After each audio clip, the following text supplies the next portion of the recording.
Welcome to Retrotopia, the podcast where every episode is a ticket back to the things we loved, the things we forgot, and the things that somehow seemed better before we had to pay bills. I am your host, Brian, and this is episode 147. And gamers, grab your grappling hook, strap on your parachute, and get ready to cause some serious problems, because today we're heading to the tropical island nation of Panau. This week we are talking about Just Cause 2. As Rico Rodriguez, your mission is to overthrow the ruthless dictator and uncover a truth behind your missing mentor. But with a massive open world packed with ridiculous stunts, explosions, vehicles, and one of gaming's most entertaining grappling hooks, Just Cause 2 quickly turns a mission into an excuse to catch as much chaos as humanly possible, so buckle up, deploy that parachute, and try not to blow yourself up, because in Panau, the only real limit is how much trouble you can cause. Now, if you're here just for the game chat, head about 30 minutes down the track and you'll run into the game chat proper. But before we do that, we have an intro to do, which we like to do, and we hope you stay for the intro. And before we even get to that, we have to do the plugs. So, if you could rate it 5 stars or rate it whatever you really feel it deserves, wherever you do, it helps us with the algorithm. Also, if you would like to find us on social media, you can do so at linktree/Retrotopia. That's linktr.ee/Retrotopia. Which also includes a link to our Dashery store. If you go to retrotopia.dashery.com, we do have some merchandise for sale. It helps support the podcast. We also have a Patreon, and it is free to join the Patreon. And at that free tier, you can take parts in the polls, like the current poll we have going on, which is in a current 3-way runoff. And it's our sequels poll. It's games we've covered before, the sequels of games we covered before, and it is open to anybody who wants to vote. Next, we let you chat with the host. We do have DMs on that, and you can write in about the game of the week and write to the host on the 9-bit banter box. You also get Quick Play, our short review series, as well as Retro Bites Neo. You get a bonus video part of the podcast. It's part of the Patreon audio-only podcast, but we've built the video section at the end of the podcast for everybody on the Patreon to enjoy. Now, on top of that, we also have the hero tier, and we get everything I just mentioned, plus you get to select a game for the host and a host of your choice to review on Quick Play, as well as our other series, New Game Plus and the After Dark, which is our pre-show warm-up. And you also get a shout-out like our newest heroes, Slithis the God and Mercury869. Thank you very much for your support. It means very much to us. Now that we got the plugs out of the way, it's time to give you, the audience, a chance to write into the host on what we call the 9-bit banter box, which is culturally elegant.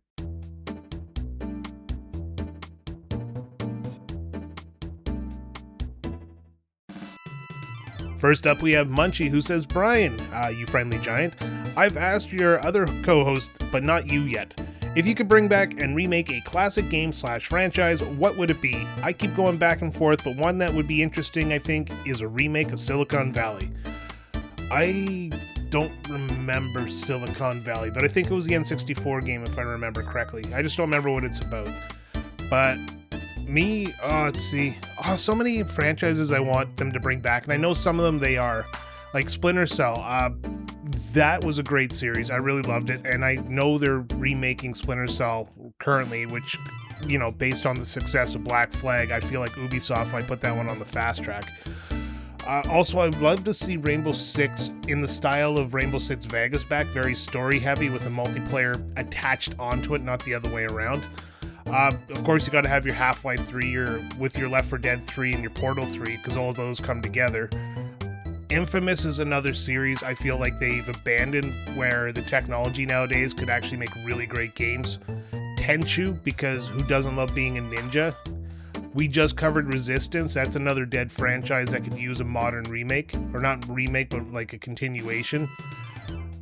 I played Lufia 2 on the recommendation of a friend, and that game was really good. I would love to see them continue that series, but it feels like they never will. I'm pretty sure they just died out.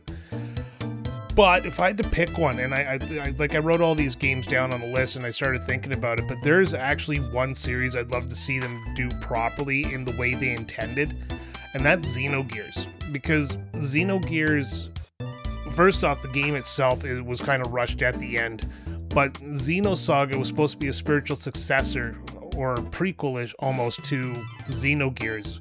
Not directly connected, but enough that it was supposed to kind of retell the story that Monolith really wanted to tell. And I'd love to see them build up to the prequel to what happened to Xenogears, rebuild Xenogears, and then make a sequel that carries a franchise forward, like a 3-game trilogy. And that would be my answer. Xenogears, if you haven't played it and you're into JRPGs, really good game. Next up, we have Fill Up My Mouth with Farts, who says, "Hi, Brian. You're at a good old Canadian cookout, cooking burgers. Are you a double cheeseburger type of guy, or would you rather 2 single cheeseburgers? I do the 2 single cheeseburgers. It's just the bun to meat ratio. Needs to be a certain amount. Too much meat overcomes the bun and other stuff." Great question. First off, I love fucking burgers. God, they're like 1A, 1B to wings, but I don't eat them like wings. However, going back to your question, if I'm doing a smash burger where the patty's a lot thinner, I'll do patty cheese, because you want the cheese to actually like weld those 2 patties together. If we're talking regular burgers, I'll do a single burger, but like I'll only eat one, but I'll do patty cheese, bacon, cheese, so that the cheese kind of puts that bacon on top and it doesn't come off until I want it to. I like cheeseburgers, but I like bacon cheeseburgers better. Bacon makes everything better, like a grappling hook makes every game better. So it's been a while since I've had a good old burger cookout. Maybe I got to do that before the summer's out. It's going by so fast. All right, next up we have Retro Riders Podcast. Says, "Dear Brian, I'll keep this short. What's the highest elevation you ever hiked up to?" Nothing too crazy. I'm not like a mountain climber or anything, but there's been a few hills I've walked up. I lived in the prairies in Canada. If you don't know what that is, it is like super flat. So the highest thing I walked up on was like the curb on the side of the street. But moving to Ontario, we've done a couple of hikes up some, I wouldn't say mountains, but like trails that have a high elevation. So a couple 100 feet at best, nothing too crazy, but I'm never against going for a nice hike up the side of a hill, especially if I'm like ever in BC or British Columbia for you non-Canadians. That's where a lot of the mountains are. I remember walking up a hill just outside my grandma's house all the time. So I would do that again, yeah. So sorry to disappoint, nothing too crazy for me. I'm a keep my feet at sea level kind of guy. Next up, we have Old Man Gamer says, "So Brian, you're at a wings eating contest. How many pounds of wings do you think you could eat?" All right, so first off, I know somehow I became the wings guy here, which I am not against. I think Alan's a little jealous of me, so Sam, but too bad, boys. So I actually have a practical answer for this, because there was a time I tried to eat as many wings as humanly possible. Back in the mid-2000s, I lived in Quebec, and there was a Hooters, and every Monday, Hooters had all-you-can-eat wings for $9.99 with the purchase of a beer. Now, my wife was overseas at the time, so I really had nothing going on in my life, and I would go there and meet up with some of my coworkers, and we would eat wings, obviously, and then I'd go home to sleep and, cry myself to sleep. But the one time I went there, I was super hungry, and I ate 7 orders of wings, and it was a pound of wings at a time, and that was about 75 wings. So I think that would be where I could top out at. I'd have to be hungry again, because I was super hungry that day. I hadn't eaten, and they would have to come out in short order like they were doing until they realized that people were just like bankrupting them because they could eat as much as they could as fast as they could. Like, we would order as the second or first pound showed up. We'd order the second pound, and by the time we were done the first, the second was arriving in, so your body didn't have time to realize it was actually full. It was awesome. Those were the great days. Nowadays, wings are so expensive. Like at my local pub, if it's not half-price wings, it's $20 for a plate, and that is just ridiculous. Just insane. It's so good, though, so I only go there on half-price nights. All right, thanks very much for that question. Next up, we have Retro Salvage Games that says, "Oi, Brian." I don't think he's British. You've come a long way in your podcasting journey, and we couldn't be more proud. So in that journey, what has been your favorite episode you've done, not just a Retrotopia, but any podcast you've done, and what has been your least favorite? I've been fortunate enough to join a couple of other podcasts way bigger than this one, and discuss video games with them. I've started with Retro Hangover. They gave me my first opportunity to talk on a mic, Soul Blazer episode. I was way over-prepared for that, so I didn't know what to say or when to say it, but it was still a good experience. I love those guys. I've been on Retro Wars with Danny. He's he's been really good to help us out, give us a place to, talk and hone our craft. Sam has been on there as well. I've been fortunate enough to be on Remember the Game a few times. Definitely love doing it with him. He is definitely a talker, Adam Blank, so you got to kind of wedge your way in there every so often just to keep the conversation going. But if I had to really, really pick, I think I'll stick to our podcast. I'll pick from our podcast because I think it's disingenuous to say I don't like anything I did with those guys because I wouldn't have done it otherwise. But I think my favorite episode I've done on this was the Final Fantasy ranking I did, and not because I was alone, but because it kind of gave me a chance to organize how I really felt about Final Fantasy at the time. That was kind of my first foray into building a list with reason, I suppose you want to call it, like not in my life, but just for this podcast. And I know, like, if I was to re-rank it today, it probably wouldn't be the same somewhere from the middle to the bottom, but that's just how this goes. It's like very subjective, so. But I really like doing that. I really like coming up with the justifications. That one I put a lot of time editing into, so I think that would be my favorite. If I had to go with my least favorite, and this might actually shock people, but first off, the episode 0 we did of Super Mario Brothers, I can't listen to because it is just so what's the word? I don't want to say, like, it's not bad, it's just we've come such a long way from that point that it is just hard to go back. But the least favorite episode I have is actually the Chrono Trigger episode. And it's because I felt like maybe I was the one who pulled the trigger on that one. But I think I pulled the trigger too early. I don't think I was ready to properly talk about a game of that caliber, and I don't think I did it justice, so I would love to redo on that one, but I know I can't just jump back on the Chrono Trigger thing, because, people already give me enough shit for that. But, yeah, that's it. Yeah, that's it. My favorite is the Final Fantasy ranking. My least favorite is the Chrono Trigger episode. Everything we've been doing lately, I feel like we're on a really good rhythm now, so I'm really happy with what we've been doing in the last, 50 episodes or so. Alright, next up we have Blue Yoshi 94, who says, "Hey Brian, what game would you..." Let me restart that. "Hey Brian, what game would be the best and which would be the worst if the title was actually the game? Example, Silent Hill is a very quiet, low elevation."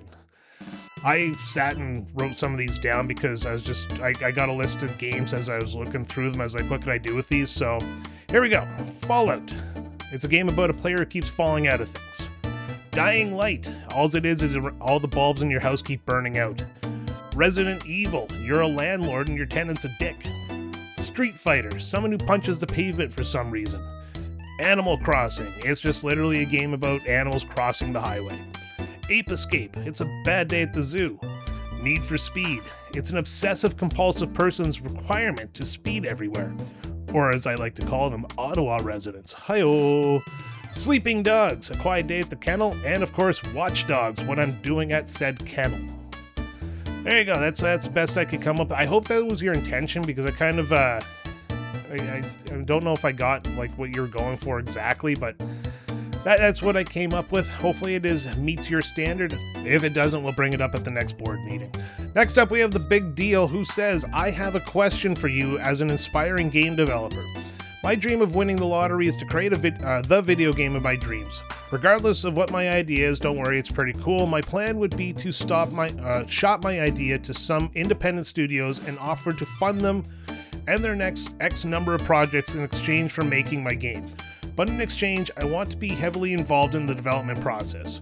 Yes, I don't know the first thing about making a game, but I do have a very specific creative vision of what I want. To me, it would be like hiring a project management firm, but how much of a turnoff is something like that to a dev team, regardless of the money?"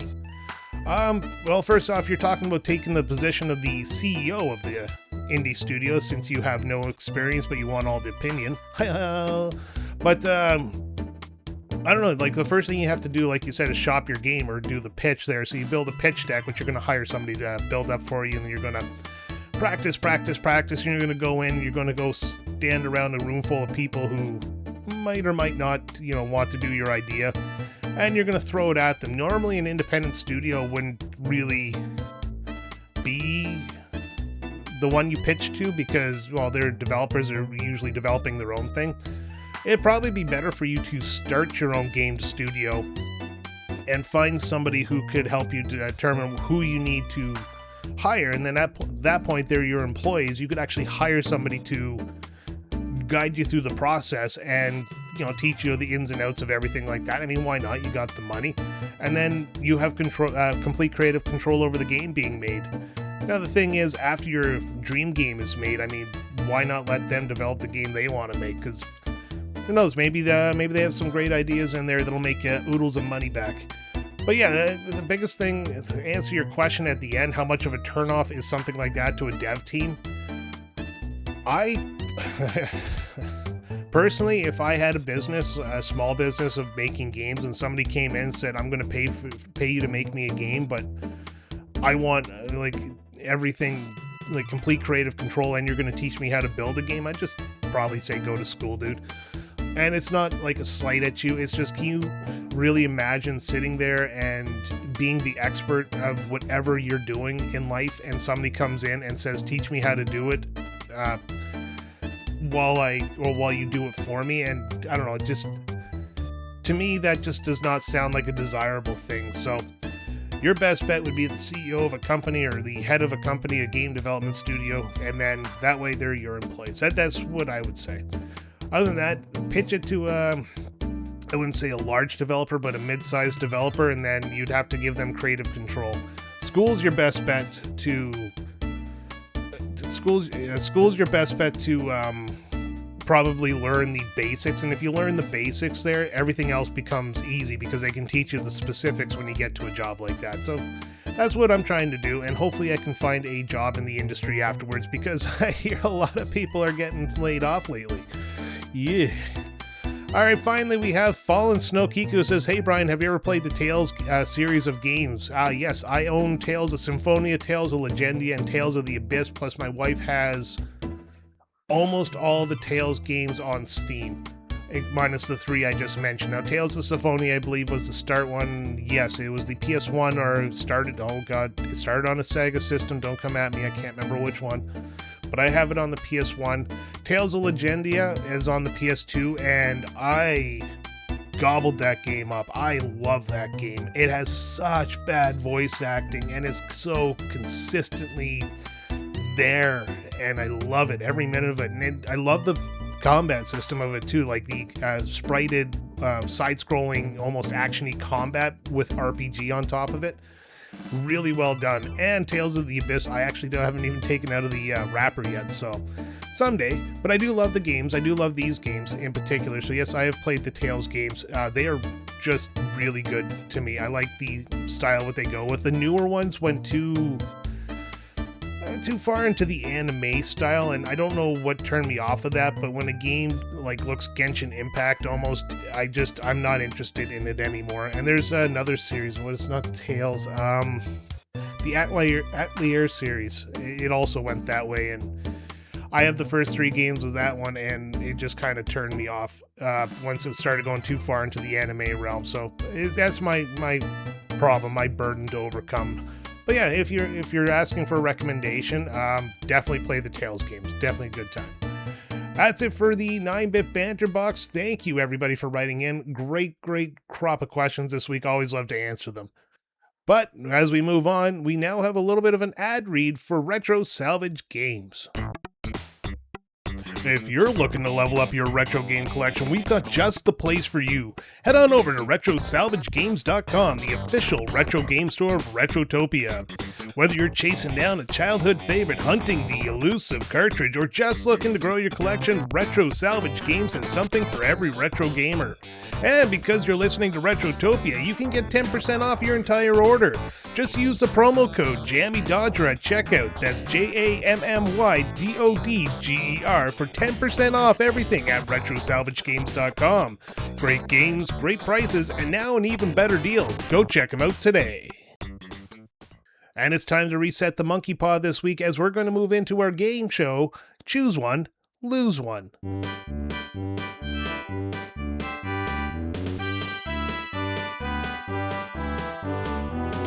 Ladies and gentlemen, roll up and choose your power-up from the game of the week. You pick a power, we pick a consequence. It's choose one, lose one, the game where everyone's a loser. And first we have Mercury869. It says, I'd take a grappling hook and parachute combo for a quick movement around the city. I think that would be fun and a great way to stay in shape. I get that reference. Family Guy. always on a 10-speed guy.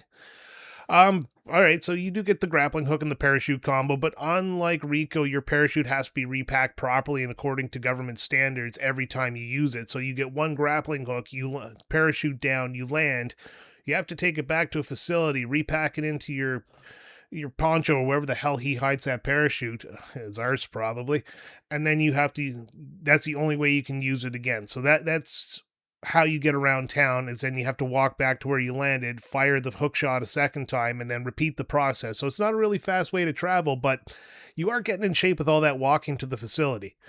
Next up, we have Munchie, who says, I want Rico's awesome-looking outfit. I probably could just buy something similar, but I'm busy, damn it. Well, Munchie, you get that outfit. You get the jeans, you get the leather vest, you get the t-shirt with, I think it has a collar. You get the hook shot, you get the harness that has a parachute. Again, I have no idea where he puts that parachute. And you get the classy, snazzy boots. And that's all you get to wear.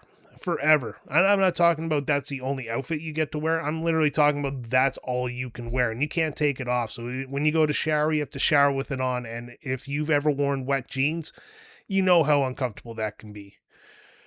Next up, we have Sharkbite, who says, I like the ability to know my way around the island without a map. Okay, you got me on this one.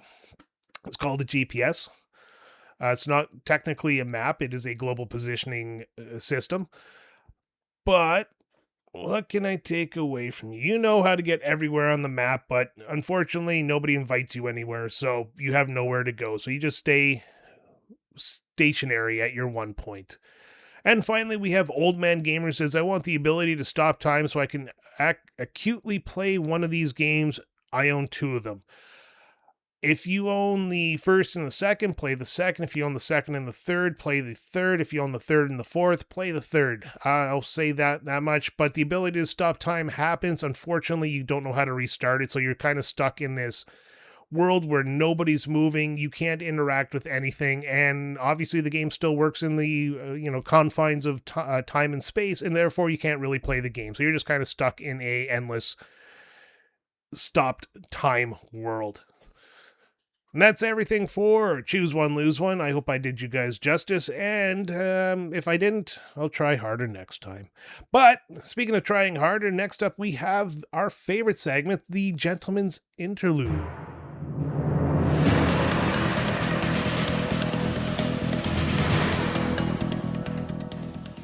Well now, you listen here, Rico. You want to know what happened on Panau? Fine. This place was run by a dictator named Pandak Baby Panay, and the agency needed someone on the ground who could shake things up. That someone was you. You were sent in because I had apparently gone rogue. The agency thought I'd betrayed them and stolen sensitive information. Your job was to find me, figure out what I was doing, and bring me in if necessary. While you were searching for me, you teamed up with 3 rebel groups. The Reapers, the Roaches, and the Oolah Boys. They all wanted Panay out, but none of them exactly agreed on what should come next. If you want my vote, I suggest a good old-fashioned regime change. You helped each faction attack government bases, destroy infrastructure, and weaken Panay's grip on the island. Eventually, you found me. Turns out I hadn't betrayed anybody. I'd been working undercover, gathering intelligence on Panay and the mess he'd created. Once the truth was out, you and I worked together to bring the whole operation to an end. Then, if that weren't bad enough, they decided to immortalize this whole sorry mess in a video game developed by Avalanche Studios and published by Square Enix. Just Cause 2 was released in North America on March 23, 2010, in Europe on March 26, 2010, for PlayStation 3, Xbox 360, and Windows. So that's it. That's Panau, Rico. dictators, rebels, spies, and enough explosions to level half the island. Just another day at the agency. Now get your ass out there and do what you do best. Cause some chaos, blow some shit up, and find out just why everyone's so goddamn interested in this island. Godspeed, Rico, and God bless America. Thank you, Alan, for that. Again, week after week after week, you put out verbal gold, and we love it. But before we get into the game chat, which is coming right up, we have your opinions on the game. And first up is Topher Love, who says, this game was so addicting to me. Playing other games right after it, I would try to use the grapple. The huge explosions, the crazy heights, and almost endless freedom to grapple, fly, fall, and glide made this game one of my favorites at the time. I feel like it's an underrated franchise. It is. Personally, I think 4 kind of went too far with their kind of, I don't want to, what is it called? What would we call it? Like, it's really fun, but on the map, you have the factions kind of pushing borders and stuff like that, and it's something you have to continuously monitor because I think they can take over your territories. I just didn't click with me. I will sing the praises of 3 1,000 times, but 4 just didn't click with me the way I wanted it to. Munchie says, I love this game. I was obsessed with finding Easter eggs in it, like the bubble gun and the lost smoke monster. I put lots of hour into it, never got close to finishing the story. That's the problem with open world games, is you can get distracted. If you have shiny object syndrome, like, everything is going to turn you away from that marker for the next part of the story. Next, we have Sharkbite, who says, I played 3 and 4. They were a fantastic sandbox game, albeit 4 was very different to 3, but I've clocked in over 100 hours on both. I'd like to play 2 at some point if I can find it. 2 is available on a lot of stuff. I think it's available on Steam, but it's not an expensive game to buy on any retro console. Definitely give it a play if you've liked 3 and 4. 2 is definitely going to scratch that itch. And finally, we have Mercury869 says, so I tried to play this game when it was free on PS Plus way back in the day. I kept seeing sweet videos of people using the grappling hook and parachute in amazing ways to just move around with ease. I was terrible at it, and the controls didn't help. I promptly uninstalled this game and regretted losing that time. I'm sure this game is fine, it just wasn't for me. Well, was it for us? I don't know. We're going to have to find out because we're going to get into the game chat now. So we are talking Just Cause 2, developed by Avalanche Studios, published by Square Enix, released in March of 2010. It was on the PS3, Xbox 360, and PC. Thank you very much for listening, and we hope you enjoy the show.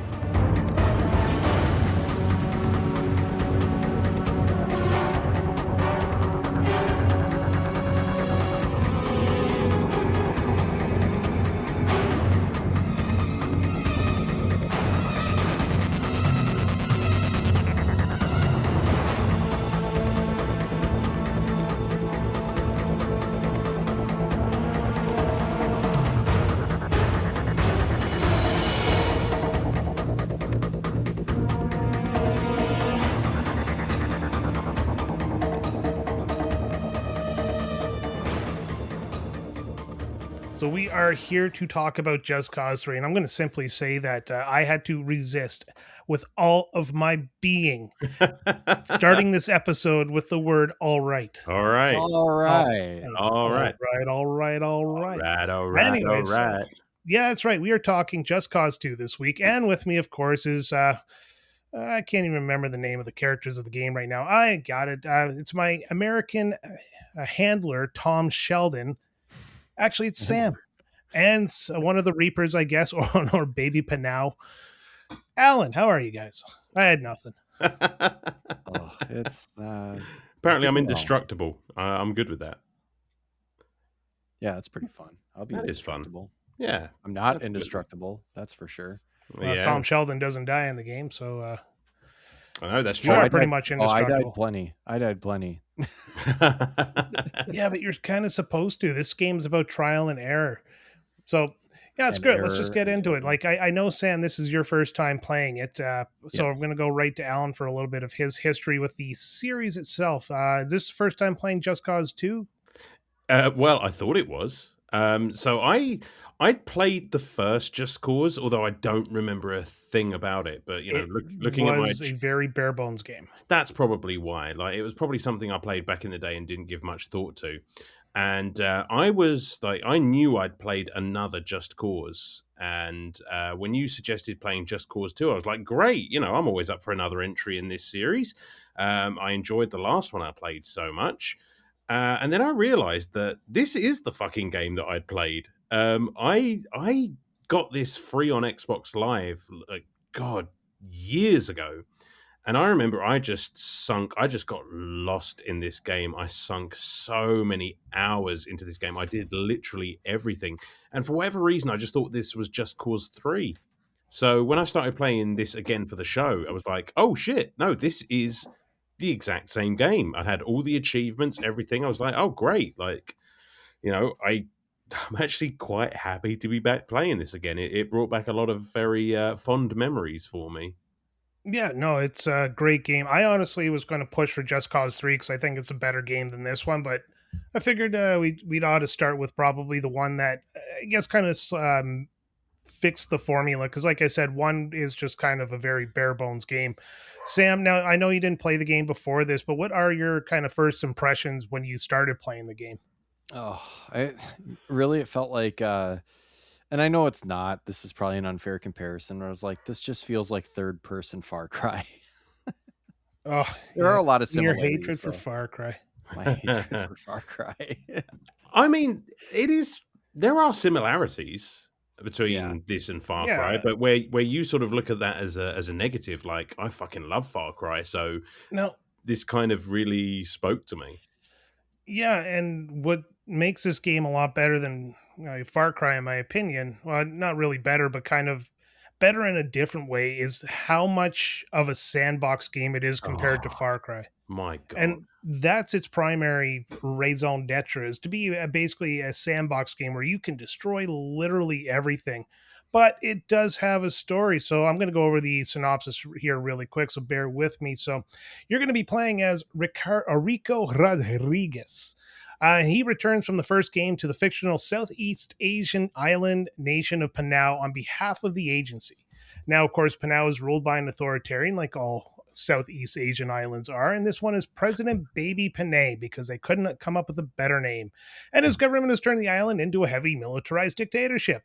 So it's your mission that begins when the agency loses contact with one of its operatives, Tom Sheldon, and Sheldon has seemingly gone rogue, leaving you with the task of finding him while investigating what happened.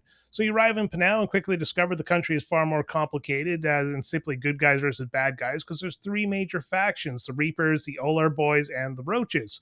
One being a revolutionary fighting for political freedom, and second, a group of guerrillas, and the final one, a criminal organization. Now, Rico works with these factions, completing missions and helping destabilize Panay's regime. Each faction, of course, also provides Rico with information, resources, and opportunities to gain influence. And as you investigate Sheldon's disappearance, the agency objectives will begin to overlap with the political struggles that are happening throughout Panau. Anyways, blah, blah, blah. Eventually, you reunite with Tom Sheldon, and your entire thing is to stop the evil Baby Panay, president of the island, from getting his way and shooting nukes that he conveniently painted in the color of the countries he's aiming them at. Oh shit, I didn't even notice that. That's true. Oh, I love how it's like labeling your cheesy. stuff when you put it in the fridge. Yeah, pretty much. Yeah. Who does that? Label your cheese, guys. Label your cheese. So what do you guys think of Rico as a protagonist? Like, does he come off flat, or is he at least somewhat interesting? He's fine. I think that they did kind of make him vaguely. Is he South American? Like, where's he from? He's got like a Cuban different or accent. something? Yeah, something like I don't know if his voice actor changes in the third game, but his accent becomes a lot deeper and like a little more clearer than this game was. It just kind of seems like, and these games, the story of these games always just kind of are whatever to me, because it's always, we're doing this like this geopolitical work of like, American guy comes in and fucks shit up because it's a dictatorship in some tropical island. It's just that's why this gave me not Just Cause. That's why this gave me Far Cry vibes, because it's the same thing. Like, you're on this vaguely, in that game, it was like a vaguely South American or Caribbean island, and you had to fuck shit up, and now it's this vaguely Southeast Asian country, and you have to fuck shit up. It's just like American comes in, fucks shit up, leaves. Like, Saves the day. America. yes, it's just yeah. like, oh yeah, it does give that vibe to me, and it's tired. It's a tired old trope for me. I think that like the character of Rico is such a indicator of the time that this game was made, because he kind of has that almost, was that direct like Robert Rodriguez kind of what's the film I'm thinking of? Like Once Upon a Time in Mexico. Yes. Kind of like leather clad, leather waistcoat, Hispanic accent, guns and more guns. And, that was very, very fucking cool at the time. So, playing this game back in the day, just like, all right, this guy's a badass. Like, I'm down. Like, I'm going to enjoy this.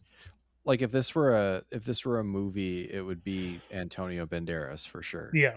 Oh, 100%. This guy is modeled off Antonio Banderas, but I find him very, I don't know, like almost like the generic hero. He's not really the star of anything. He's just kind of there to be the deliverer of chaos. And I found him like very neutral of a character. Again, Just Cause 3, they put more character development into him, but I don't know if they meant that on purpose to kind of take the focus off of him entirely and put it kind of on the world of Panau, but I do like him, but at the same time, I don't really think about him after the game's over.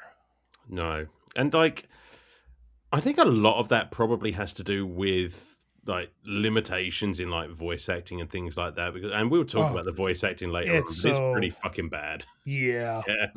So bad it's good. Yeah, well, exactly. And that's kind of how the plot and the story of this game is. I mean, it is just so bad and so cheesy and so over the top that it comes full circle, and it's just fucking amazing. Like, some of the shit that goes down in this game is just like, that is in no way, no universe, no laws of physics ascribed to this shit. But because of that, it's just so just fun and bombastic and just enjoyable. It is a proper blockbuster sort of a game. Yeah, and as with every video game trope, anything red is explodable. Of course. Yes. Always. Although that is helpful. I mean, I understand that it looks cheesy visually, especially when like games have the higher graphic fidelity and look a little bit more photorealistic than they used to, but it's helpful to know. But it's a design choice because it draws the player to it. You see red and then it explodes, right? It's literally, I think the red barrel was what made that happen. Oh yeah. Like had they chose a different color of barrel, then we'd be saying the blue color is the one that blows up. True. Well, I mean, in reality, like any barrel could have flammable shit in it. But it is useful because it's not just like exploding barrels and shit like that, because you need to do a lot of destruction literally in this game to progress the storyline. So, and just about anything that you can destroy is very brightly labeled in red. And it is so much fun to just blow the shit out of everything. Yeah. But can you imagine how hard it would be to like clear a village, blowing everything in that village up if you didn't have that visual cue to identify that was... there is times where you go into a village and you're trying to 100% it, and you walk in there and you're like 1% away from finishing the village, and you can't figure what the fuck you're supposed to blow up, and it's all destroyed, and the red panels are still like all over the place. But it's like this one little box in the back corner, and all you have to do is like slightly kick it, and then you finish off the town. That frustrated me sometimes. Mate, it was like the power lines. Like you would get those little like electrical boxes on the power lines somewhere in the village, and I could not find those things for fucking love nor money. And I would be driving myself crazy just looking for that one last thing, because this is a completionist's game. Yeah, the map is fucking huge, and it is full of lots of cities, military bases, all the airports, all that stuff. And you get in there and you're just like, well, I've got a percentage of things I can destroy. I want to do 100% of the stuff that I need to destroy. But sometimes it can be so hard to find everything. And what about the size of this map? 33 by 33 kilometers over 1,000 square kilometers. It is insanely large. It is for the time. Crazy. Yeah, and it just gets bigger from there. But I mean, considering how much you can do in this thing, like in this map, and the fact that it almost feels like it's majority forests and stuff like that, they did a good job of actually creating biomes throughout the entire world, where like you have deserts, you have snow, you have like jungle or old temples Hmm. and stuff like that, and forest and cities, and like it's just so much to do, and it never gets boring to look at.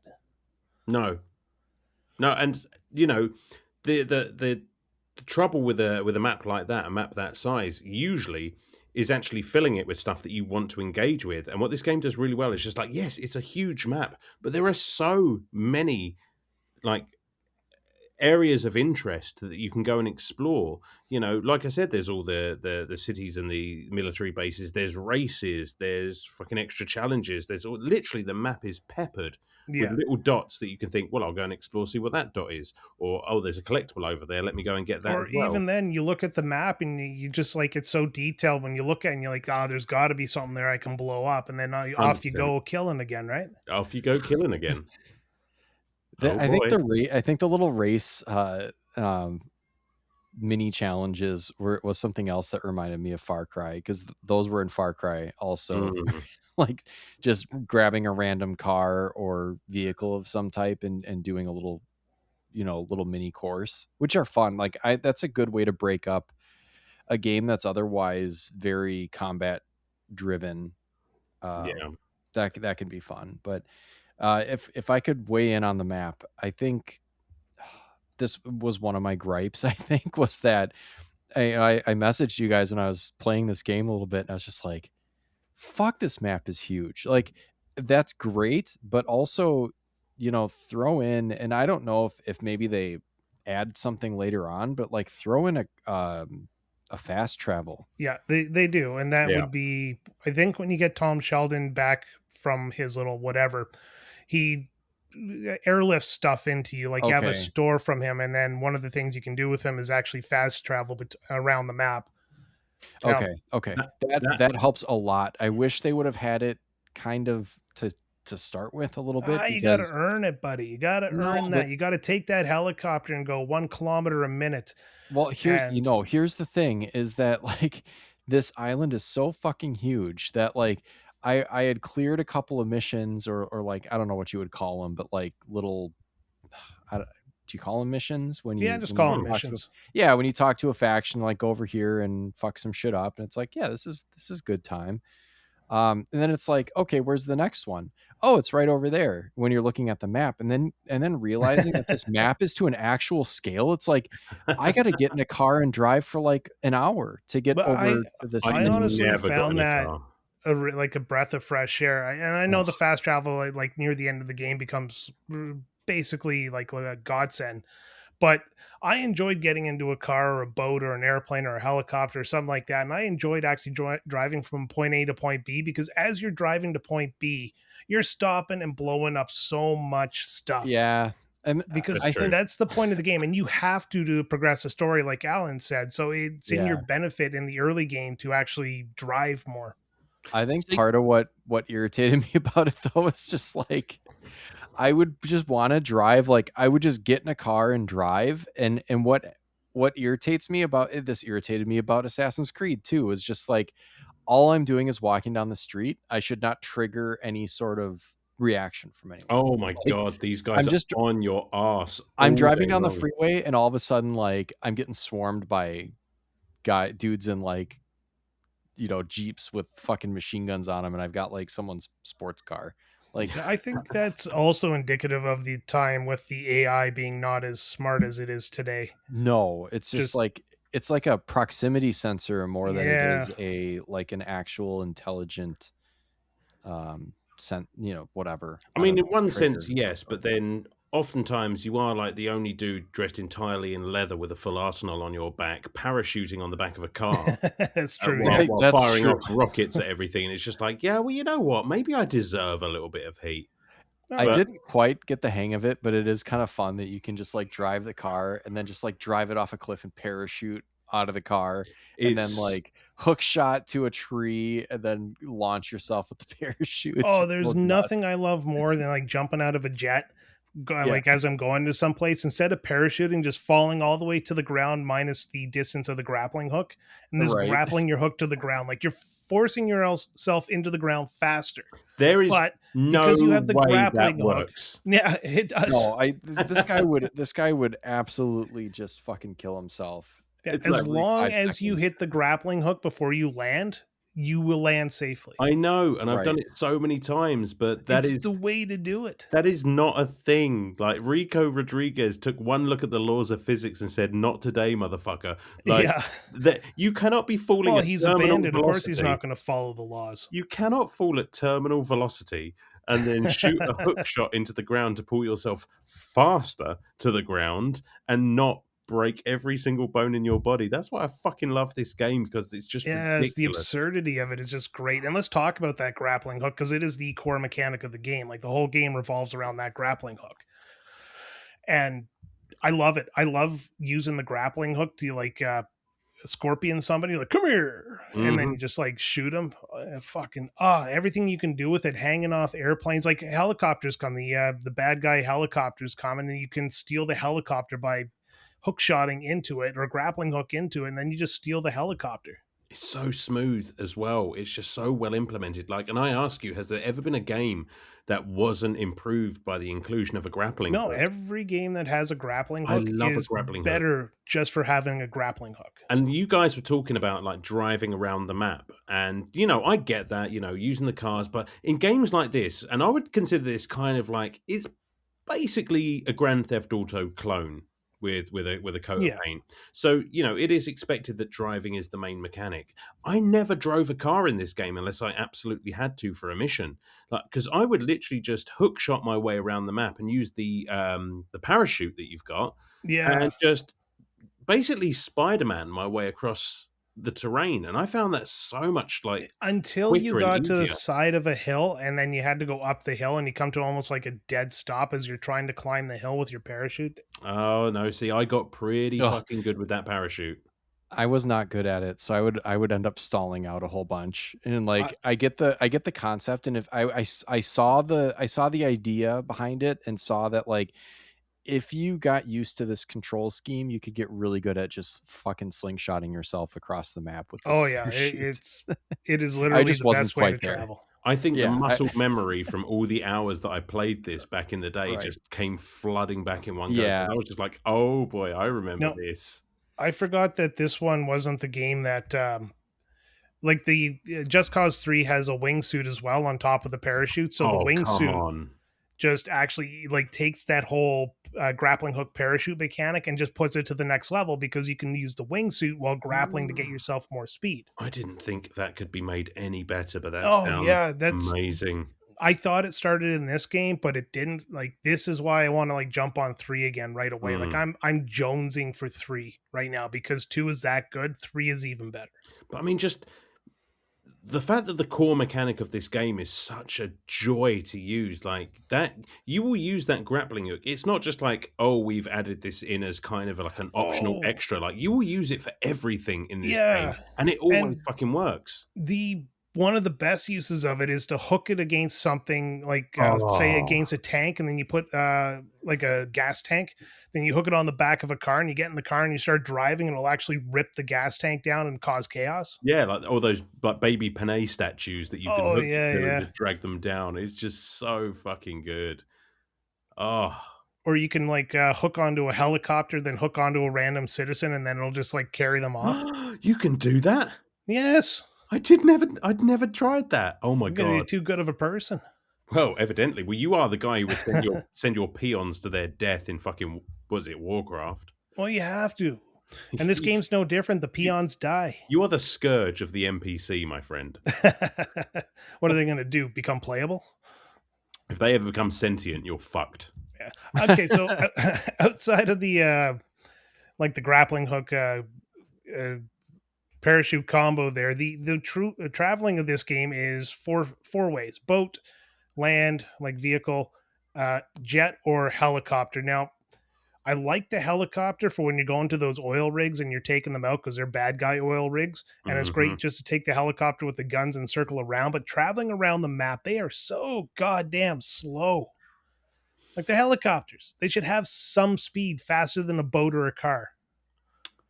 I think the it's just their ability to cut across country. I mean, they feel slow, sure, but I'm pretty sure they're getting you across quicker Yeah, than I get it. It's I like think some of it as is the the bird scale. flies. Yeah. Yeah, it's just some of it is the scale of the map. Like I felt the Yeah. same way flying the helicopter, and that was part of it. Like you're saying, like, oh, it's just part of my gripe about not being able to get somewhere quickly. You're like, well, just jump in a helicopter. It's like I did, and then I was also getting attacked by other fucking helicopters, and it sucked when you can get an attack helicopter, but I think you can also get some pretty underpowered helicopters, and then they come at you Oh, with yeah. like fucking Apache. It's like, Yeah. where are you getting these?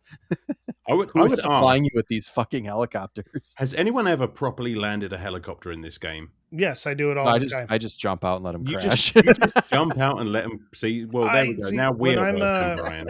when I'm in the mood to play the game as the game was intended, I tend to try to land things. I've never landed an airplane, but I have landed a helicopter. They're not hard. I mean, I'm on the computer, so you press shift to go up and control to go down, and all you do is slow your descent when you're near the ground, and The hop out. irony of you saying playing this game as it was intended, Brian. This game was intended to be pure fucking chaos from beginning to end. Well, I guess the way I mean is helicopters were meant to be landed in the game. Yes, I get it's supposed to be entirely chaos, but if you want to use that helicopter again in a few minutes, you don't just fly it into the side of somebody's house. Well, that's somebody else's Yes, you house's do. problem now. Right. If they wanted me to land the helicopter, they shouldn't have given me a parachute. That's a fair point, motherfuckers. And I love the parachute just like gets sucked back into his non-backpack. It's just this parachute that comes out of his like back pocket of his jeans. Yeah, it's like, how many does this guy have on him? Well, they get sucked back in. They don't fly away. You never see a parachute disconnect from them. No, He's but they're not, developed a parachute technology that even the greatest countries with the greatest scientists have never been able to achieve. I mean, yeah, you say, you never see the parachute landing. I never see where my helicopter goes either, but I assume it crashes somewhere. No, it just lands itself. Yeah, maybe. Can't prove me wrong. I can't. Agree to disagree. What do you guys think of the combat in this? Like, I found at the beginning of the game that you run out of ammo way too fast. Which I guess is supposed to stoke your desire to use the hook shot or the grappling hook even more. Yeah, I guess so. I mean, I find it's fairly generous with actually locking onto enemies. Because a game like this could be really easy to just miss every single shot, and there is a certain amount of aim assist on this, but the weapons that you get originally before you start upgrading them, you do tend to have to swap in and out very often. But yeah, like you said, if you're mixing up your attack and using the grappling hook like you're supposed to, you can do a lot of good old fashioned murder without ever firing a shot. Yep. Just pull them off. Just pull them off, Brian. Part of what I didn't like about the combat was just that, like, in a game that expects you to just basically destroy everything, I was running out of ammo an awful lot. Like if you truly want to swarm me with enemies and you want me to blow up all these fuel silos and gun emplacements and all that shit, just like let me be. You want me to be Rambo? Let me be Rambo. Give me the big guns with tons of ammo and just let me kind of go nuts. Like you can still make the game, challenging by throwing enemies at me, but at least don't let ammo be a problem. Well, that's the thing is when you do have a lot of enemies coming after you, they are dropping ammos when you kill them. So you have to get over top of them to actually get that ammo so that you can restock yourself. But it's also a thing where you're going to go attack something. Maybe you're going to jump into one of the tanks, or maybe pick one up from another base and drive it down. So that way, at least you have some firepower with unending ammo. I think the reason you run out of ammo so often in this game is to kind of encourage you to think of doing something another way. So it doesn't become too easy just to have like the biggest gun and shoot your way through every problem. It does admittedly become a lot easier though as you go on, because talking again about the supply drops, which one of the best things about this game is just being able to call that guy on the fly. And the faction missions, the destruction, everything that you do contributes to your unlocks in this game. So, you cause enough destruction, you do enough missions, you'll unlock a new weapon that this guy can drop down to you. You do enough of the collectibles, then you've got stuff that you can upgrade them with. So, doing everything in this game basically makes you a god by the end of it. And you can have the supplies drop down kind of middle of mission. Like, you could be in the middle of a firefight. Yeah. And if you can get away and get somewhere slightly more quiet, they won't extract you out because you're in the middle of a heat mission. But you can have them just drop you off a rocket launcher. How do you do? Thank you very much. And just the tables are turned. So I love that helicopter is the best thing. Yeah, until you run out of money. But then you get money from everything in this game. I never ran out. Well, I started up my old file, like the one I completed in 2013, or like way, way back in the day. And I had over $7 million of fuck you money in that game. And when you finish the game, you're in what's called chaos mode, where you're just supposed to, I guess, go around and make chaos. I don't actually remember what it was about, but that's what mode I was in. So I just kind of went around and blew up anything that blew up. And of course, like Sam said, the second I stuck a toe out in the air, the friggin' coppers were on me, because we didn't say, but you actually have a wanted level, and the wanted level is segmented. So if you cause destruction, it raises the bar a little bit. When you hit a certain point, you become wanted. And then there's, I think, 5 different levels of wanted. And every level, of course, like Grand Theft Auto, is going to have a escalated response. It is very GTA like. I mean, I haven't played a GTA game all the way through, but I've fucked around with them, friends' copies back in the day and stuff. And yeah, it is very like, you're drawing the heat. You gotta go cool off a bit until or fight everyone until they leave you alone, I guess. It just seems like the threshold for getting that heat gets lowered and lower, which I guess makes sense. I mean, you keep blowing up their military bases. I know. I'm such a we really got to find whoever's killing everyone and blowing all of our shit up.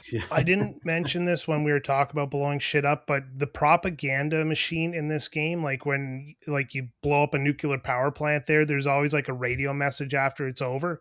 And it's always like this propaganda where it's like, oh, no, nothing actually happened at the nuclear station. They just shut it down because they decided it was time to blow it up. And it's like always never terrorism. It's always just government decided to take care of the people without announcing anything. I love the old propaganda machine in this game. It is so well done. I think it's my favorite part of the game is when you finish a mission, you get one of those announcements. Because it's so over the top, and it's just like, well, is that really so far from real life? I don't know. What aren't we being told? It's The only thing they could add is a social media influencer in there, and then it would be just like reality.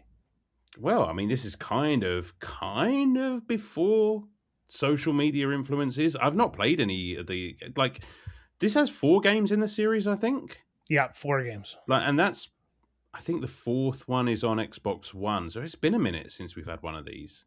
Yeah, and I have all 4 games, and I will tell you right now, number 2 is my second favorite, number 3 is my favorite, number 4 is my third, and number 1 is just, it exists. I need to play number 1 again, because I genuinely Is number 1 kind of like a Street Fighter 1, where it's just like, we know it exists, but no one plays it because it is just so rudimentary. Well, it's the same concept as Just Cause 2, but think of it like a tech demo for Just Cause 2. Yeah, it's a lot of open area. I mean, the characters are kind of stiff. It's definitely like a step back, so a noticeable step back. Is it kind of like the Saints Row series? Because nobody ever talks about Saints Row 1. That seems like... Because that game took itself too seriously.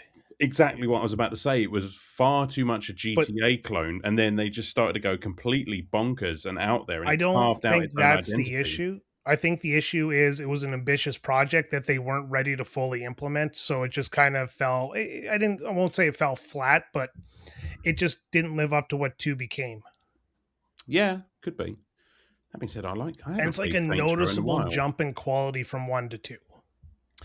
Well, you'd hope so, but. Well, often you'll see like a little bit of a jump. You'll have better graphics, a new mechanic and stuff like that. But this is kind of like jumping over the Grand Canyon level of like improvement. It's like they decided, you know what? Like, what if we just made this game fun. And that's like, that is the main agenda, is just, you know what, let's just make this game completely ridiculous and just so much fun. That's the secret sauce when it comes to sandbox games, is even though you have to guide them through like a story, giving them unlimited freedom right off the get-go. And that's what Grand Theft Auto learned, is instead of splitting the city into 3 zones where you have to unlock it, just give access to the entire city and let people fuck around. And that's what this game does. But they also add kind of reason for what you're doing as you just screw around the entire map. Well, I mean, that's part of the problem with having such a big sandbox, because I blazed through this game this time just to get through it, and that made the story a lot easier to follow. But the problem with a game like this is that I will spend so many hours chasing the next dot on the map and just fucking around that by the time the story rears its head again, I do not remember what was going on. Yeah, right. Yeah. That's my problem with any like open world game. Horizon was a big problem with that till I finally just buckled down and started following like story checkpoint to story checkpoint, avoiding all the side missions. I love that. I had no idea what was going on in Horizon when I played it. Yeah, it's because there's too much stuff to distract you. And this game's good because you can destroy stuff on your way to that next mission checkpoint. Yeah. And it's kind of cool because, like I said, like the more destruction you do, the more story that you unlock. But they are very, very generous with how much you need to do in order to do the story. And I didn't realize this the first time around, because I would like, I don't know, my fucking ADHD brain was just like, oh my God, there's so much to explore. I'm just going to go off that way and see what happens. And, you know, never mind the story. But, you know, you really don't have to do much of it in order to actually get through the main story of this. Like there is maybe, I don't know, 70% of the map that I left unexplored this time. And it was enough. Yeah, no, it's definitely a game that makes you want to go exploring. I remember playing this, and the upper part of the map was always like the last part of the game. And when you get to near the end of the game, you still have a lot of the upper part of the map left to go, like you just said. And it became one of those, do I want to finish the game now, or do I want to see what's up over there? And I ended up finding like the best jet in the game, which is the one with all the missiles and stuff, and crashes real nice. Crashes real nice. So, well, I'm done with this now. But you can still launch yourself out with the parachute. So that's pretty cool. That's right. Oh, if you're great, I think if you hit a button, you will actually jump out of the canopy and like hook shot, and you'll ride it like a bucking bronco. I mean, except for you can't control it. You're just on your way to death. What is cooler than that? Nothing. I mean, this game really just said, you know what? It doesn't matter if it makes sense. Does it look cool? If so, can do. It's like hopping out of cars onto the roof. And that was some of the, again, I didn't do a lot of the car stuff, but I enjoyed hijacking cars, because you could literally parachute over a car and drop onto the roof, take out the guards, hijack the car, or just hop across to the next car, you know, take out the guys, plant a bomb on it, hop to the next car. And it's just like, it was so fluid and just so, I don't know, smooth. Yeah. I just liked, I liked being able to use the like little grappling hook to grab onto someone's motorcycle, and then it would just like automatically boot them off, like seamlessly boot them off, and then you were on their motorcycle. Incredible. Yeah, that's just like real life. Yeah. And I would want a motorcycle and someone would go by in a moped. It's like, that'll do for now, I guess. Not quite as cool though, is it? No. It's like Rico Rodriguez just on a little fucking mobile hairdryer. I don't even need a driver's license for this. No. But that's I don't know, it's kind of a good point, like segue into a point I was thinking about, was how alive this world actually is. And it's constantly filled with traffic, and people and all that stuff are all over the place. It never feels boring. No, it is a very bright and vibrant city with lots of Brian's victims just wandering around, going about their daily lives.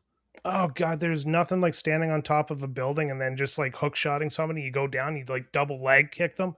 They go flying on the ground there, and somebody's like, hey, and you fucking hook shot them, you double leg kick them, and people just don't learn. You scare me a little.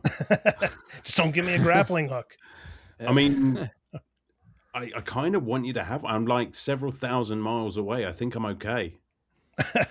3 weeks later, you just hear about a guy who's like parachuting himself across the Atlantic. It's just like suddenly a fucking plane crashes into the Dartford Bridge. There's a Canadian who crashed into Big Ben. Well, you missed a little bit, but I'm nearly there. I'm close. That's all I know about England. That and like some guy named Chuck. Yeah, he's up there somewhere. What about the graphics of this game? Like, I find this for like, what is it, a PS2 era game? PS3 maybe? It's. Trying to I mean, think. Xbox It's like 360 is where I So play. PS3 Yeah. era would be, I guess, yeah. So it's a good era, and the graphics of this game are actually like just insanely holding up very well. Like the character models, the world itself, the fact that there's no pop in the game, which I would think would be a big problem with the technology at the time. But you don't get like pop in of trees and crap. Fucking No. love the graphics. And considering like how much this game has to deal with at any given time, because you can take to the sky, you can drive, you can go any which way you want. Like, I don't know much about game development, obviously, but this game looks really fucking good for how big it is, how many moving parts it's got, and how many different ways you can traverse the landscape. And how much shit's blowing up at any given time. I mean, there weren't many games around that you could interact with the environment that much. I mean, I can think of this. I can think of, what was it, Red Faction? I think you could destroy the environment quite a bit. Yeah, I think Battlefield games are starting to dabble in the idea of destroying the environment as you shot things. But no, it really holds up. I mean, listen, you can tell it's an Xbox 360 PS3 game. Oh yeah, it's definitely one of the better ones. I've been blown away by I didn't play a lot of games in this era. So going back to, this is now, I don't know, our second or third PS3, Xbox 360 era game in recent weeks. And yeah, I mean, it's pretty crazy. Like the jump in graphics from, I don't know, let's say like around 2010 to now, is not really that huge. I mean, it is, because there's, ultra HD ray tracing, whatever, blah blah blah, but it's just like you can still play a game from like even now at this point 15 years ago or so, and it still looks good. Yeah. Oh yeah, 100%. And it's weird because I think like PS3, I still think of the blocky character models and stuff like that, but we are well beyond that by this point. I must have like some weird bias towards the that generation. Well, you'd think it would be. I mean, because it was a long time ago, really. PS3 actually much closer in time frame to something like an N64 that did look very, very blocky. 100%, which says a lot about how that march of progress has slowed down in recent console generations. But oh yeah, I think we've peaked on the big jumps from generation to generation. Yeah, for sure. But now that era was, I mean, it's kind of a golden age, really. I mean, there have been several of them, but I always look back really fondly on the Xbox 360 era as one of my like favorite eras of gaming. I mean, not my favorite, but I've got a lot of fond memories of that console. Well, it was the era where, and this is just my opinion, is where they figured out like the graphical things, and now we had hard drives, which meant you could use more memory. You weren't like beholden to the CD as much, and not to mention Blu-ray discs, which were just gigantic in size. So they had a lot more freedom to actually do stuff. Plus, we're still at that point in game development where companies are putting their money on new IPs. Yeah. So this was definitely a golden age of the modern era. I just think of like games like this, like Oblivion, just like those huge time sink games where I didn't have all that responsibility that I have now, and I could just sit there for hours and then literally not leave the flat all day and just play. Skyrim on the PS3 or like Skyrim on the PS4 or Skyrim on the PS5. Skyrim being broadcast directly into the medulla oblongata of my fucking brainstem. Well, Listen to you, Mr. Fancy Medical Speak. Oh, these so games weren't as I guess, well, as time goes on they become that way, but these games weren't really at this time like as dime a dozen as they are now with this like open world concept. That's the That's problem is when something becomes popular, everybody tries to shove their product through. Right. Mhm. It's like online service arena shooters, like that kind of thing. Like they go up and they die all the time, and now that that's kind of saturated. Like maybe the open world has become kind of saturated, which at this point when I'm going back and playing one, I'm just kind of like, ugh. I mean, But I don't think an open world game is. I can not really think of anything that's like this game except for maybe the Saints Row series, mhm. where it is about just chaos. It is literally about do what the hell Yeah. you want and fuck the missions, but you're going to Yeah, run I mean into the that's mission anyways. that's the angle, right? Yeah, that's the God, I that's love the Saints sauce. Row so much. We're gonna have to cover a Saints Row game at some point. Maybe not right away because they are Yeah, very What have we large. talked about? No planning during the episode. What are you talking about? We always also- plan during an episode. It's one of our things. Yeah. Also, I'm like, God, not another one of these. Yeah, fuck you, Sam. Give me a minute. Don't worry, we got Pikmin coming up next. I'm looking forward to that. The best open world game ever. I mean, go on, Okay, Brian. go. No, you go on, Alan. I'm you about go to on. change topics. Oh, I was just saying, yeah, you could argue that games like this started that contribution to like the oversaturation of open world games, but it was very much at the start of things. Every GTA did a thing, and then there were a slew of games that came after that kind of tweaked that formula. But this was very much one of the ones at the forefront of that, and it was still fresh. It was still fun at the time, and by George, this game was fun. Pip. Pip. Yeah. All right, let's switch it up a little bit. Do you got any problems or criticisms about the game? Like, Sam, I know you had a lot of stuff that kind of didn't tickle your fancy right away. Yeah, I mean, I think I've already kind of mentioned them. I might just have fatigue for this style of game, or maybe I'm finding that I don't enjoy this style of game as much. So I've already mentioned, like, I think the map is too big. Having it be to scale really is a detriment, because I don't think that, I'm in a video game. I don't need my drive across this island to actually take an hour. Like, so the scale is a little nuts. Impressive, but crazy when it comes to the gameplay before you can fast travel. Yeah, some of the things I mentioned, like having the emphasis be on Concentrate. having the exactly. Like, is that mine? Having the mine. emphasis. No, My fucking family's coming home like jackasses they are, which is setting the dogs off. the worst. Ruining my train of thought. You should really lay into them in a minute here. Yeah, I'm gonna go yell at them. Not even mute the mic. Use the grappling hook. I'm kidding, of course. Don't do that.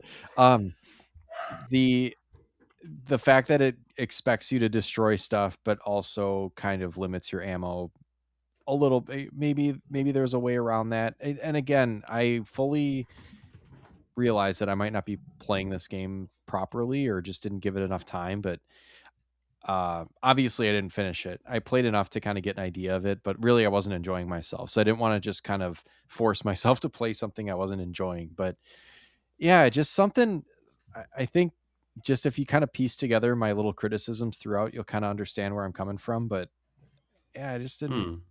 I don't want to shit on it too much. I don't know. It wasn't my bag, baby. I'm starting to think that you just don't like this type of game. I really don't. So we are going to keep you to the Sesame Street so that you have something at your level. No, fuck you.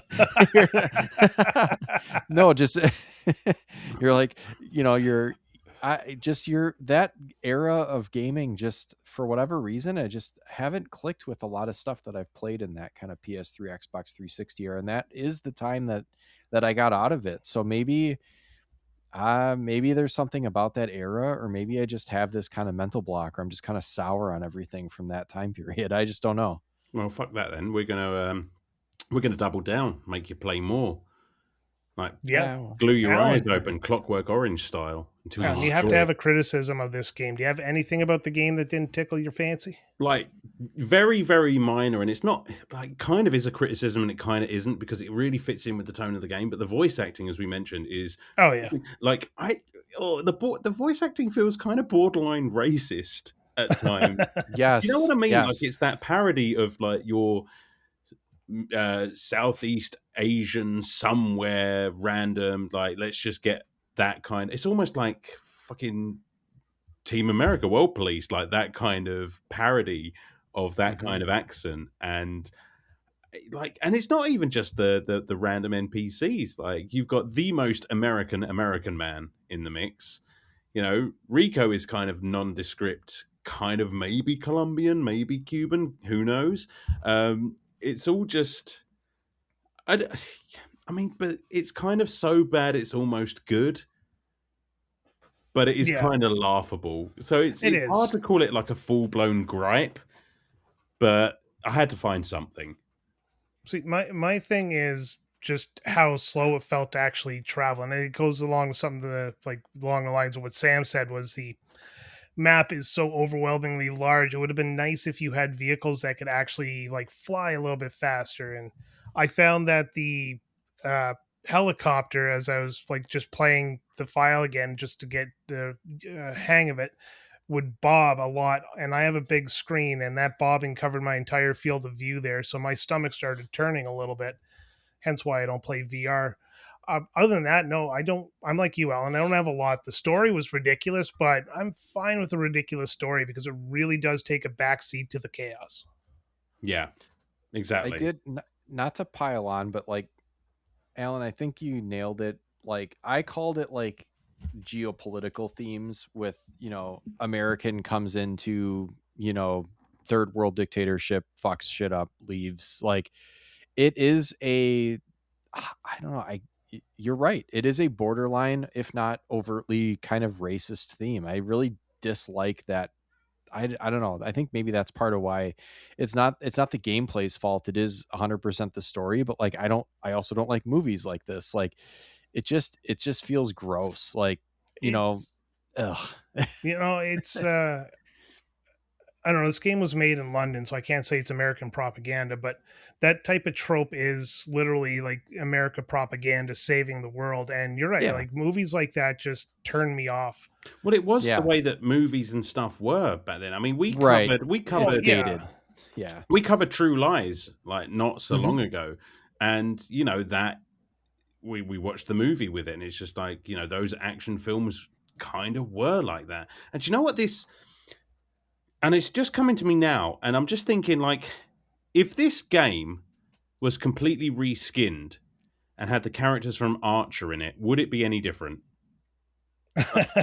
Does this not feel like Phrasing. Archer the video game? Like kind of an Yes, yeah. espionage kind of game, but See, you that know, would Rampage. that would be I tell you what- thematic to a TV show, so that might actually work really well. Yeah, it might, because Archer is definitely a parody. So like when you're doing a parody of that, it's not so much that, I mean, you do have to kind of skirt that line and be careful that you're not being offensive, but also like you are lampooning the whole concept of, you know, American super spy blows up shit and you know, quote unquote saves, you know, the other.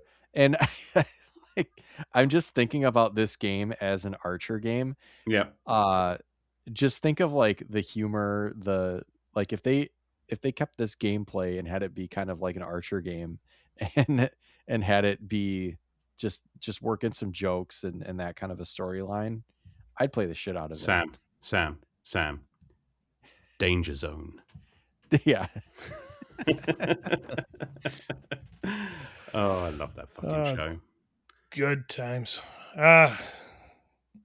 What would you do to make this game better? Turn it into an Archer game. Yeah, outside of that, if you had to take with what you were delivered, what would you add to it? Like, is there any mechanic you thought this game could have used to make it better? I mean, now I'm thinking a wingsuit. Now that you've Yeah, mentioned but that it, was added. So pick but something original. You but copying you know monkey what? I can't because it's There was a wingsuit? in not the third one. in the third one. Yeah. Oh, that sounds cool. Well, Yeah. you Sounds a obviously little easier tuned to out control. the early part of this episode. Oh no, I did. I missed that. I'm sorry. But like, well, the thing with a wingsuit is it's a little more realistic where it doesn't just like fucking snap the dude's spine every time he deploys it. Like Oh, the force behind his spine. the force behind the combination of this grappling hook and parachute, you'd break so many bones just like the True. first time you tried it. But like, I can't think of anything you could do to make this game better. I mean, you know, More I've blow-upable shit. yeah, arguably. I mean, come on, the game ends literally with you fighting a dictator on the back of a nuclear missile. I mean, you can't improve on that. A properly painted nuclear missile based on the country they're aiming for. Yeah, and do you know what you do with that last one? So you disable all 4 of these nuclear weapons, and then you hop onto the last one with his baby Panay, and what does he do? He reprograms. No, so basically the whole idea of this game, and spoilers, whatever, like everyone is after the oil that is on Panay. Okay, there's a criticism because that kind of felt like a bit of a cop out. Like there is this big because mystery. America would never invade another country for oil. But this is it. No, you have to track down the mystery behind why the Russians, the Japanese, and the Chinese, represented by these 3 bosses that you have to fight, pretty much one after another, and just do away with them. And they're just like, well, why are they all here? What is their interest in this island? And you know, why? What are we doing here? And it just turns out, you know what? There's a really, really big oil field underneath it, and I was just like, really? Is that all? See, in reality, what would happen is giant oil corporations would literally just make a deal with the guy in charge to give him oodles of cash while they suck the land dry. Yeah, absolutely. But that brings me to like, you reprogram this last nuclear weapon so that it flies into the oil field that is on the island that you yourself are on, and then you just parachute yourself onto the boat with all of your comrades there and watch the nuclear blast from a distance that cannot be more than a mile away. And I'm just like, at that point, I'm just like, there is a mushroom cloud. Guys, what are we doing? Like, we're just chilling out here watching this. There is no fucking way you haven't just obliterated that entire island with yourselves on it. Yeah, because, I mean, 33 kilometers by 33 kilometers. Let's see. Let's go to Google. What is the blast radius of a nuclear bomb? Hey, look at that. It already autofilled. That's What's worrying. his? That's really concerning. Yep. Ryan's now on the watch list. I guess it depends on the yield and everything like that. Yeah, I mean, if you're talking about the biggest one on here is about 13 plus kilometers as a radius, so he could be far enough away from it. Debatable. I mean, low yield. Baby Panay is not going to use a low yield. He has sent 4 missiles to different countries. He is going to do the maximum amount of damage. Well, that was the maximum that was on the Google search. Well, so. Go fuck yourself. It's not going to work. At the very least, they're getting a hilariously large dose of radiation sickness. Oh, yeah. He's definitely getting a coating there of not having kids. At least. Just like, those fucking eggs are boiled. Yeah, no pitter-patter of tiny grappling hooks for Rico.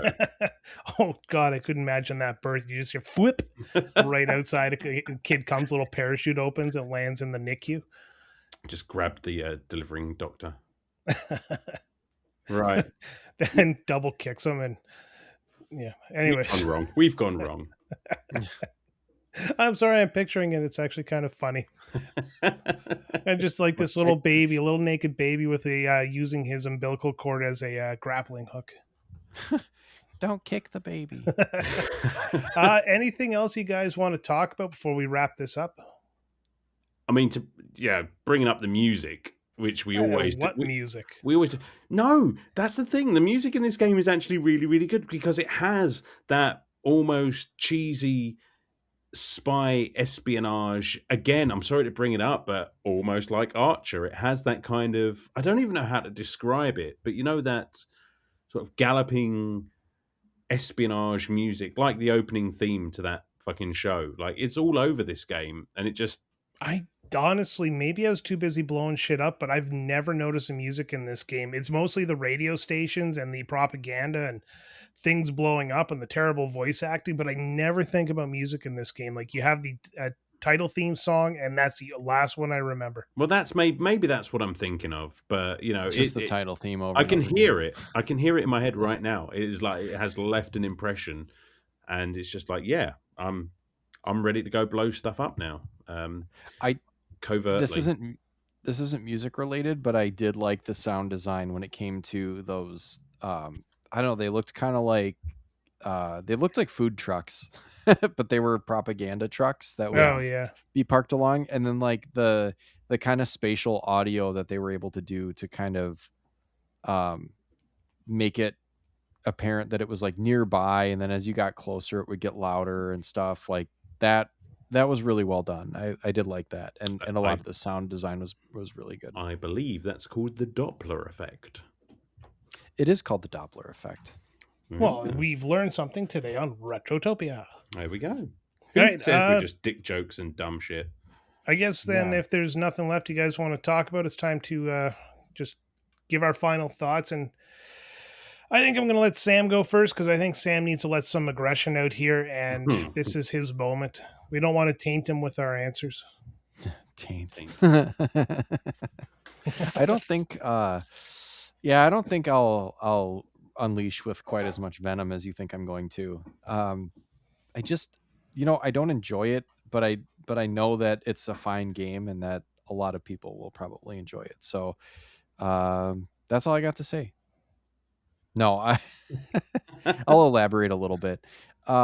Did you want me to slap a score on this? I feel like I barely played enough of this game. I got enough to get an idea, but I mean, I can give it my own personal. It's going to be a very, very subjective score, because just score the damn thing. All right. I mean, I try to be objective sometimes. This time I'm not going to be. I mean, this is really driven by kind of my thoughts and feelings on this type of genre, which I mean, we all know by this point I don't really enjoy. So, I don't know. I played a good, I don't want to say 5 hours or so, 6 hours. I got it on Steam, which is really, that is a point in this game's favor, is that unlike some games like that we played in the past couple weeks, I mean, even further back, Prince of Persia isn't really widely available. Or no, is it? Oh, God, I'm talking myself in circles. Resistance was the one that's kind of locked on PS3. Like, what was the 3D Dot Game Heroes? That's locked on PS3. Like, there's kind of no reason for a lot of these games to be locked away on these consoles when, e-storefronts are a thing. I really think these games should be accessible, and this game is no exception, which is why I was excited that it was on Steam, and it plays really well on Steam and Steam Deck. So, I mean, if you are interested at all in this game based on at least what Brian and Alan have said, have at it, because it's out there, it's relatively affordable, and it is a quite meaty game. It's almost like if you've played all of the Grand Theft Autos to death and you're just kind of waiting for something to scratch that itch while you wait for GTA 6. This is a good like, I don't know, GTA like, I would say almost. I don't know if you guys will agree with me, but it did have that vibe of like, you can just kind of randomly steal someone's car and cruise around and blow shit up. So from that perspective, really kind of cool, I guess. My gripes, again, the scale of the map was just too big, I guess. And that is a weird thing to say nowadays, because it really is quite impressive that they were able to achieve something like that. But to me, it just felt too big. That's what she said. I liked being able to just kind of blow shit up, and that is fun. So that points to this game for that, I would say. Seeing I don't know, was it like a red star or something that kind of indicated that it was a like an enemy installation of some sort, and everything Yeah. was just kind of colored such that it was like, yeah, you blow that up, you get points for it, and that's pretty fun. I really enjoyed the first mission, and I was kind of bummed out once they opened it up and it was like, oh, this is one of these big fucking open world things. That first mission is actually really, really fun. You kind of crash land in this place, and you've got to like collect these data chips, and you're kind of infiltrating this facility that ends up being just like the smallest little speck on this island, which is kind of crazy to think about. Would I go back and play it? I want to say yes, but also probably not, because I have so many other things to play. But at least it's right there on my Steam Deck. If I really feel like, hey, I'm going to give this another go, it's easy to fire up. So there's that. I do agree that like fluidity of the game, I guess, like there really isn't a lot of there wasn't any glitching, or although there was a little bit of glitching when you're really like trying to take that grappling hook parachute combination to the limit, or like drive around and go off road. I think I did end up like getting stuck somewhere. So there is a little bit of that, which is to be expected in this time period, I think, or any game for that matter. Like shit happens, but by and large, the gameplay was really smooth. I don't know. I won't be as hard on it as you guys think I will be. I'm going to give it like a 6.5. I mean, it's fine. It's not a bad game. It's just not a game that I like. So I'm not gonna like give it a 2 or something like that. So like a 6.5. All right. 6.5, higher than I thought you were going to give it. Mm. Yeah. But you know, Reasonable. Good wrap up. Good wrap up. I liked what you said. You know, you weren't too harsh, but you were fair. Alan, are you going to be just as fair or even more fair? Oh, I'm going to be even more fair. Most fair. I'm going to be the most fair. Can you be the most fair, or like the most? I'm fairly sure you can be the most fair. Okay. Yeah. That's fair. Yeah. Thank you. Listen, I was so happy when I put this game in, only to realize that it is the one I remembered playing before, because back in the day, I sunk tens of hours, maybe 50 to 60 hours into this game and just had a fucking blast with it. Obviously, like, I didn't have time to do everything that I did last time with it, because I really wanted to get a handle on the story such as it is, and just refresh the game mechanics, because they are impeccable. Like, the story will start there. It's thin on the ground, but it does what it needs to do. It is that traditional kind of parody of overblown espionage kind of thriller story with a little bit of mystery wrapped in there. And it's just like, well, got to try and go undercover and find out what's going on, except we're blowing up half of the island, so how does that work? But this is a perfect sandbox game for me. It is as big or as small a sort of commitment as you want it to be. I love that the destruction and the collectibles factor into your progression in the game. As we mentioned, the more that you do, the more missions, the more items and things like that you unlock. But you don't need to do an awful lot to unlock everything. After that, it just becomes, well, how much do you want to play in this world and just destroy things? And that's obviously the core mechanic, is the chaos. And it's so much fun. The gameplay is brilliant. There's the grappling hook and just the destructibility of the environment just make for a game that you could just switch your brain off for a few hours and just get lost in. It really is one of those really enjoyable time sink kind of games. The characters are basically archetypal parodies of what you've come to expect from this kind of game. It is an action movie in game form. It sounds more or less great, although I will argue that some of the voice acting is a little bit dubious. Again, I'm not even sure if that's a gripe or a positive, because I do like me some shitty voice acting. I do it for money. I don't know. It's fun. Out of all of the game Grand Theft Auto kind of clones, this did just enough to differentiate itself from the pack that you kind of almost forget that it's one of them. and I think that's an achievement all by itself. Yeah, that's going to do it. That's I like this game. I really do, and I'm going to give it. I don't know if it's a 9, but I'll give it an 8.75 because it's not the sort of game that's going to blow your socks off, but it is one that you'll kind of just look at the clock and like, oh shit, like 3 or 4 hours have gone past and I've just been having so much fun. Yeah, no, that's an expected score. I'm going to say I was expecting you to give it a pretty close to 10. And I guess without giving it the 9, you got as close as we ever have. I guess I'll finish my thoughts. I don't really have a whole ton to add over what you two guys have said. I bought this game when it first came out. I have 78 hours, according to Steam, on this game, and it's all from my first playthrough, minus like an hour that I played just to refresh myself. I was addicted to this game. I would just jump on, and like Alan said, 3 hours would fly by, and I would just be blowing stuff up and barely moving the story forward because it was more about blowing the stuff up. We forgot to mention what the 3 factions really do for you, and all they do is to just push the story forward. But it was kind of a nice way to, not constantly run into the same characters and kind of have different reasons to do stuff. The story itself is a little bit ridiculous, and Alan said it. The voice acting is just god awful, but like him, I also love me some bad voice acting because it just feels like they were recording in 2 different studios without a script, and it just seems to work so well to be funny. The characters of the game, like I said, Rico there seems very just the everyman with an accent, and it didn't really feel like he was being developed into like a main protagonist of the series, which he does become in like the 3rd game. He becomes really animated.